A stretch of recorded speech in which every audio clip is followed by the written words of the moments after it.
Live from Lake St. Louis, it's Between the Lines with Rob Reynolds, powered by the StreamYard studio. Here's today's episode. Well, folks, it's that time of year, and one of my favorite times of the year, because it's the time of the year when our young people graduate and they go to another part of their life. So I thought the logical thing to do today would be to maybe offer some tips, things that would help them as they graduate, things that maybe they haven't thought about, or maybe things that they didn't want to think about because it requires a little action here. And then I have a message for parents too. So let's think about that. One of the things that when I was graduating, I thought, I wonder if employers are going to like me. I wonder if when I go to school, if they're going to like me or whatever. Well, you have to look at yourself. What's not to like? You like yourself? I had a very, very close friend tell me one time when I was worried about meeting a customer. I said, I'm really nervous they're not going to like me. And she said, Rob, what's not to like? That's the same thing graduates need to think. What's not to like? And then another thing that you need to definitely be able to do when you're a graduate, you need to be able to converse. Now, I don't mean sitting in a room talking to all your friends on the text or the social media. And no one does that more than I do. I love it. We'd had that in high school. I'd still be in high school 40 years later. But I got to tell you, you got to be able to converse one-on-one with other humans. Very, very important skill. And then this is one my dad gave me, and he was just full of advice. But he said one time, he said, you know what you need to do? You need to know a little bit about everything. You don't need to be an expert in any one thing, although you may be, but you don't need to be an expert in anything. You need to be a kind of a jack of all trades of knowledge where you know everything. I think I said of anything. I meant anything. You need to know a little bit about everything. And one other thing that as you get out of high school and go on to college, and believe me, although you might say you know this, I've read enough corporate emails that I know this isn't so. You need to be able to write and talk. Communication. Communication is the key, and communication in more things than you ever thought. In relationships, in going to college, in playing sports, in the future marriages. Communication. If you don't communicate, it's not going to work. The other thing is, and I've learned this, believe me, and probably should learn more from it, is keep your mouth shut. Everything that you think doesn't have to flow out of your mouth. Because if it does, you're going to embarrass yourself. Even if you know that what the other people are saying, if you tell them exactly what you think, not going to go over very big. Here is another tip. And this is true, and I'll debate anyone on that wants to talk about it. It's not what you know in this good old world. It's who you know.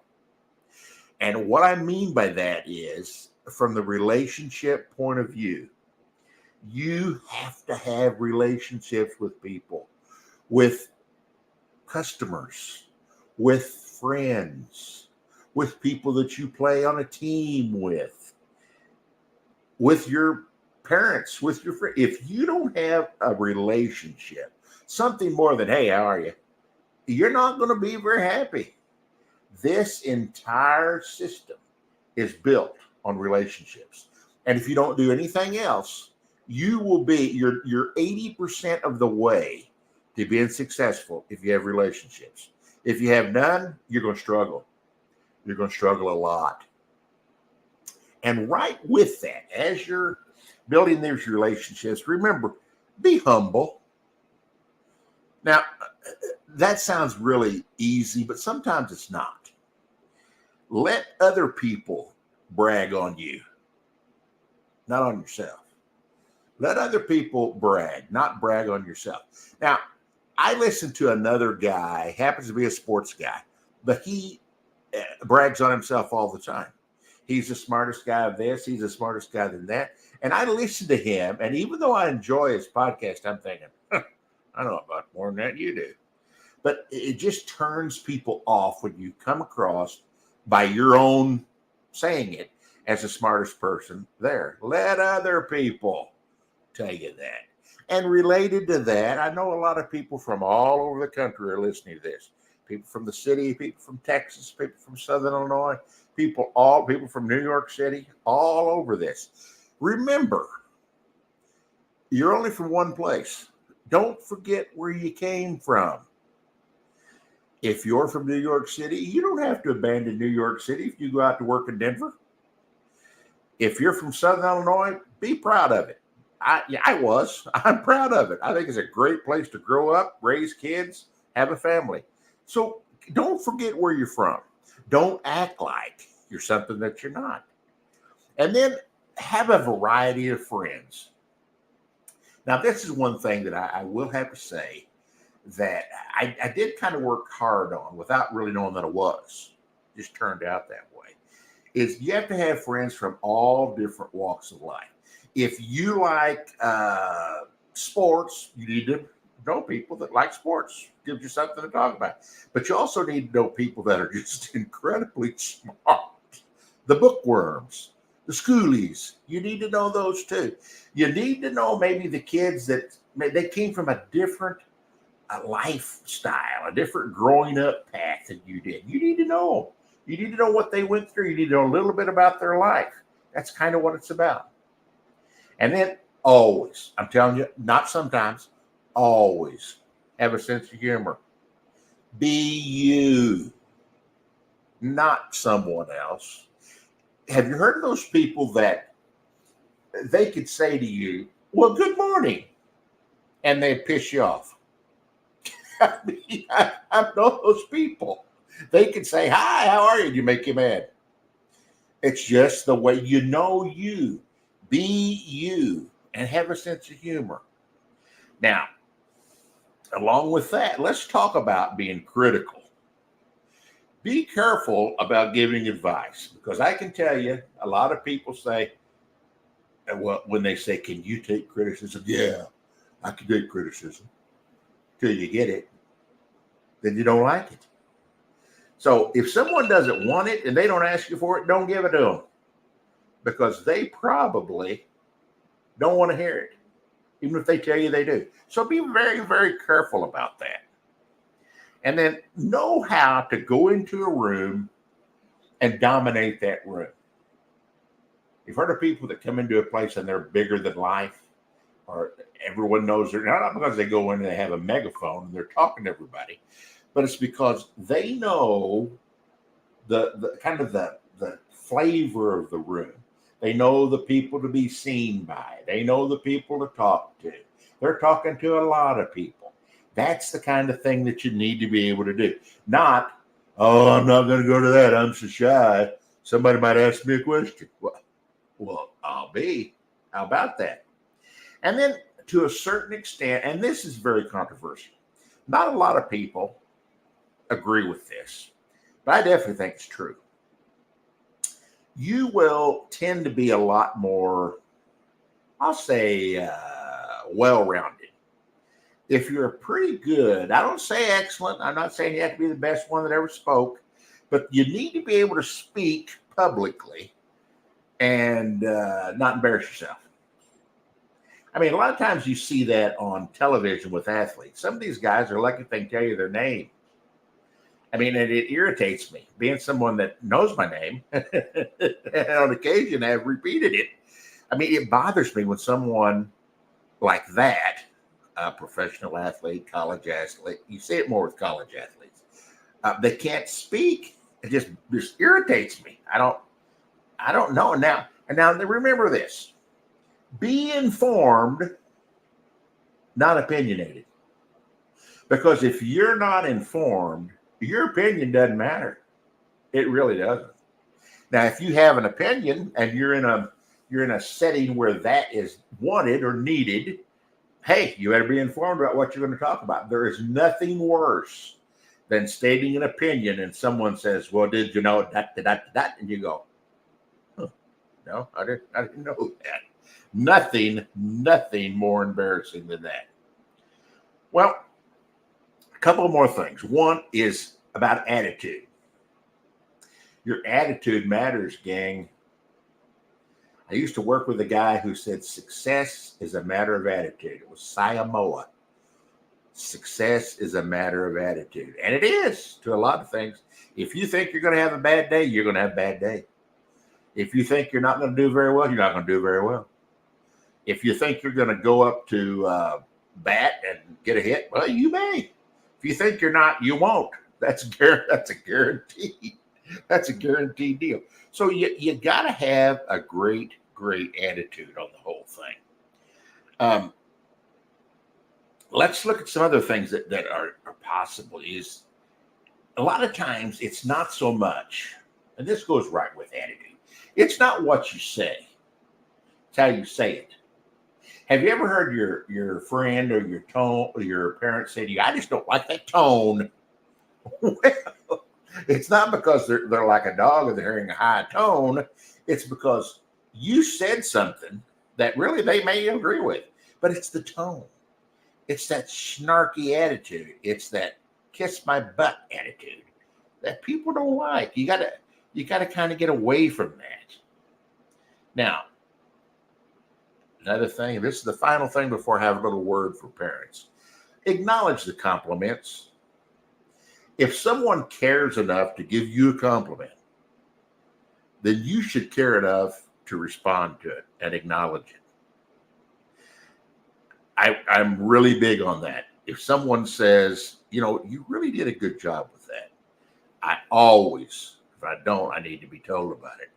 Yeah, I always say, hey, thanks. I really appreciate that input, or I really appreciate that comment. Now, a lot of times they may say something to you that you don't like. Still, you got to thank them for their input, because if you are involved enough with someone that they're going to give you an opinion or a compliment or a suggestion, you have to acknowledge it. I didn't say agree with it. You have to acknowledge it. Now, take a breath. Get ready, parents. I've got something to say to you. The next month or so, coming up on graduation, very, very tough time for parents. I know. I went through this a couple times with two girls. And the whole time I was just wondering how I was going to keep myself together during the ceremony. And there happened to be two boyfriends that are now husbands, that were in the same classes, and I had the same feeling with them. Let me tell you something about this, parents. This is a very, very big deal. It's a big deal for them, and it's also a big deal for you. This is a celebration, not only of them, but it's a celebration of you. It's a celebration of the things that you've done to help them get to where they are today. It's kind of like whenever that bird goes up to that cliff, like on the Lion King, remember? When he's holding up Simba and he says, look out there. Someday all of that will be yours. Well, that's what's happening during graduation. Your boy or girl is walking up there. They're going to get that diploma, and they look out there. They're on the edge of that cliff, and they're thinking, one of these days, this will all be mine. And you're the one, you, mom and dad, are the ones that are going to watch them take a step off that cliff, and you're going to think, oh, I got to help them. But you don't. And they're going to soar, and they're going to look down there, and they're going to see you, and they're going to think, hey, that's the one that took me all those dance recitals. That's the one that took me to all those practices. That's the one that was there whenever I fell during the dance recital. That's the one that was there when I forgot my words singing the solo at the state contest. You know what? She was also the one that was there when I was the star of the junior senior musical. She was there when I struck out with the bases loaded and the regional on the line. But she was also there when I hit a home run and it led our team to the next level. There are all kinds of things that parents are there for. Parents are there to help you through the bad things to get to the good things. And when they graduate, it's a good thing because you're right. One of these days, it'll all be theirs. And you, mom and dad, had a big, big part of making it happen. So forget all the times that you spent in the car, all the times that you spent going to out of town tournaments and dance recitals and travel ball tournaments and volleyball tournaments. Forget all of that. And remember, this is a rite of passage that you helped come to pass. And you know what? We're celebrating it for your son or daughter in the next couple of weeks, but we're also celebrating you. You did a great job, mom and dad. And you know what? We need a round of applause for them when they throw their hat in the air. But we also need a round of applause for mom and dad because they made it so you could throw that hat in the air. Good luck to all the graduates in the next month or so. It's my favorite time of the year. I love to see the looks on their face. I love to see the pictures in their caps and gowns. And I love to see the pictures of mom and dad trying to keep it together. Now it's your time. So good luck.